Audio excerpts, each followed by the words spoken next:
Hello, Barry Anderson from Trade Ideas with today's edition of What Makes This Trade Great.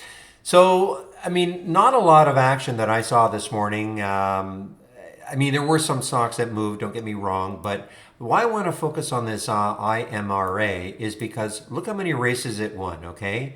Won 8 races, but that was mainly at the beginning of the day.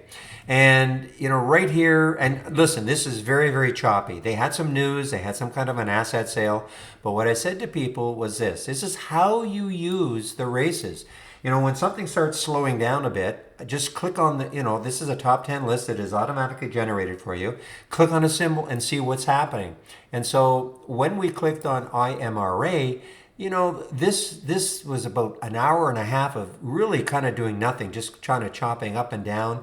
And then all of a sudden had the break. And that's what I was saying to people, keep an eye on it. I don't know where this is going. If this takes out two, look out because there's a lot of room.